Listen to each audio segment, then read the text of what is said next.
To me, it was just straight poison. It almost took my life. Veronica Ryan is a 58-year-old type 2 diabetes patient in Chattanooga, Tennessee. In September of 2015, she was prescribed Invokana, a diabetes drug sold by Johnson & Johnson. Over the next few months, her health deteriorated. She was in and out of the hospital with ketoacidosis, a potentially fatal buildup of acid in the blood. Ryan was one of thousands of patients who was prescribed the drug before the U.S. Food and Drug Administration intervened. This is her story. Symptoms began weeks after Ryan began taking Invokana. I would lay down and get back up the next morning. It was like, what is going on with me? I just keep like I'm losing weight overnight. And my husband would say something. He said, Ronnie, you're losing a lot of weight, you know.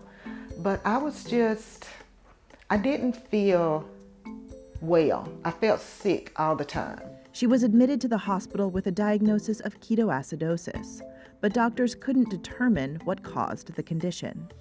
Documents show that the company had known since shortly after the drug's launch in 2013 that some Invokana patients fell ill with ketoacidosis, a dangerous condition that's unusual in type 2 patients. J&J executives repeatedly overruled safety concerns raised internally, leaving doctors and patients in the dark about the health risk. Ryan was discharged the next day and filled another Invokana prescription 2 weeks later. A few days after Thanksgiving, her symptoms returned. My kidneys failed, my heart was failing, and my lungs had collapsed. And I just couldn't believe it because, I just was out of it. But I was feeling sick just on and off for like 2 months. Her closest friends gathered at the hospital to pray. During Ryan's 12-day hospital stay in December of 2015, the FDA announced that it would require Invokana and other drugs in its class to add warnings about ketoacidosis. If I wouldn't have went to the hospital, I would have passed because my kidneys were failing. I couldn't breathe, and my heart was just constantly racing the whole time. Ryan dropped her lawsuit against J&J in 2019. She told Reuters she couldn't comment on the resolution of her case.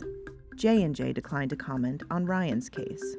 It defends Invokana's overall safety record and says it cares, quote, deeply about the safety and well-being of patients treated with our medications.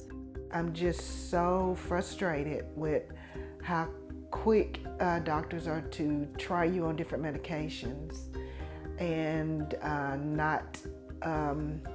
I don't even have the words for it. It's just like you're just being a guinea pig all the time with different types of medications. And Invokana was the medication that almost took my life.